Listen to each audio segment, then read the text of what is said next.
தயவு செய்து என்கிட்ட இருந்து அவளை பிரிச்சிடாதீங்கன்னு ரொம்ப கெஞ்சினாரு. அத்தனையும் வேஷம். அது உங்களுக்கு புரியுது, எனக்கு புரியுது. ஆனா சுப்பராவ் சாருக்கு புரியலையே. உங்களை தன்னோட கால்ல விழ வைக்கணுங்கிறதுக்காக உங்க வீட்டுக்காரர் சுப்பராவ் சார் கால்ல விழுந்தாருமா. அவர் போட்ட வேஷத்தை நம்பி உங்களை ஊருக்கு அனுப்ப வேண்டாங்கிற முடிவுக்கு சார் வந்துட்டாரு. டிக்கெட் கூட கேன்சல் பண்ண சொல்லிட்டாரு. அவ்வளவு தூரம் வந்துட்டாரா? அவரை விடுங்கம்மா. காலையில 6 மணிக்கு ட்ரெயின். அதுக்குள்ள நீங்க முதல்ல சுப்பராவ் சாரை போய் பாருங்க. இல்லன்னா அவர் ஃப்ரெண்டுக்கு போன் பண்ணி உங்களை ஊருக்கு அனுப்ப போறது இல்லைன்னு சொல்லிடுவாரு. சுப்பராவ் சார் எங்க இருக்காரு? அநேகமா வீட்டுலதான் இருப்பாரு.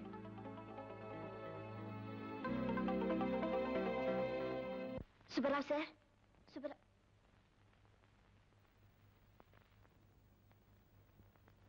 ஆமா, கரெக்ட் டைத்துக்கு வந்துட்டியே. சார், சொன்னா தப்பா நினைக்காதீங்க. இவ்வளவு தூரம் எனக்கு ஹெல்ப் பண்ணிட்டு கடைசி நேரத்துல ஏமா கடைசி நினைக்கிற?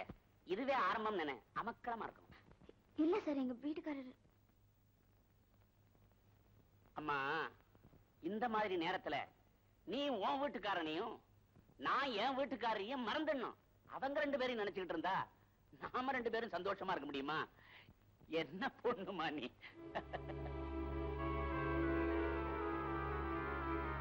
இப்படி ஒரு ஆசை உனக்கு இருக்குன்னு தெரிஞ்சிருந்தா பெங்களூர்ல வேலையா வாங்கி கொடுத்திருப்பேன். உனக்கு ஒரு வீட்டையே வாங்கி கொடுத்திருப்பேன். நீ ஊரை விட்டு போக வேண்டிய அவசியமே இல்லை.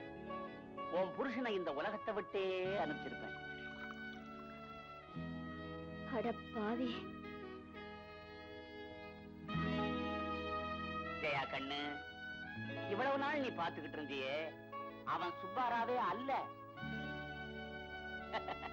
இப்ப நீ பாக்குறியே, திஸ் இஸ் சுப்பாராவ்.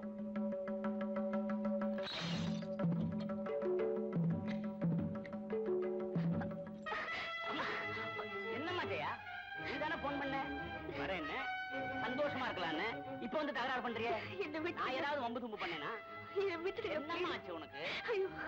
என்னம்மா?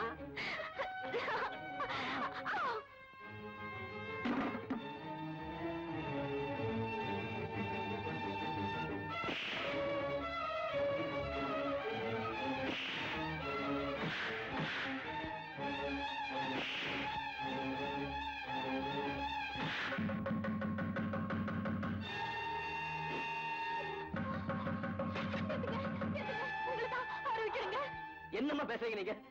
என் பொண்டாட்டி மேலே கை வச்சா இவனை கொல்லாம விட மாட்டேன். நிறுத்தியா? என் புருஷன் ஒண்ணு உன் வீட்டு தேடி வரல. உன் பொண்டாட்டி தான் இங்க வந்திருக்கா.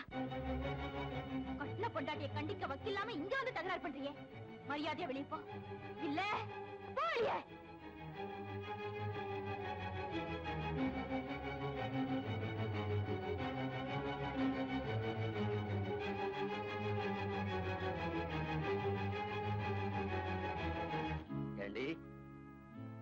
இந்த அயோக்கிய உனக்கு காட்ஃபாதர். இவனை நம்பித்தானே இத்தனை ஆட்டம் போட்டேன். இந்த நிலைமையில ஒரு புருஷன் தன் பொண்டாட்டியை காப்பாத்தி அதுக்கப்புறம் அவளுக்கு புத்திமதி சொல்லி அவளோட குடும்பம் நடத்தணும். அப்படித்தானே? அடிப்படி உன்னை நம்பின பாவத்துக்கு என் வாழ்க்கையே பாலாக்கிட்டேடா பாவி. நிறுத்துமா. உனக்கு தெரிய வேண்டிய தெரிஞ்சாச்சு. மரியாதையா வெளியே போ. அம்மா, இந்த ஆள் பத்தி உங்களுக்கு தெரியாதம்மா. இத பாருமா, என் புருஷனை பத்தி உனக்கு இப்பதானே தெரியும். எனக்கு எப்பவோ தெரியும்.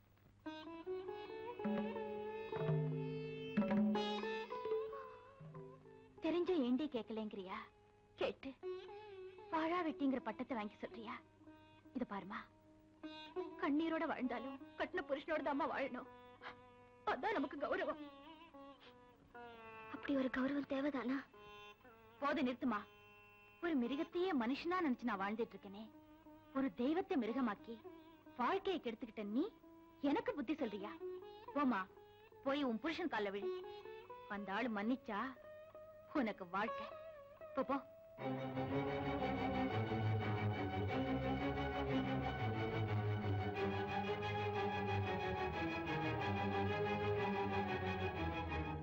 சீதா, இந்த காலத்துல எந்த பொண்டாட்டியும் செய்யாத காரியத்தை நீ செஞ்சுட்ட. எந்த புருஷனும் செய்யாத காரியத்தை நான் செய்ய வேண்டாமா?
ஸ்டேஷன் போறியா?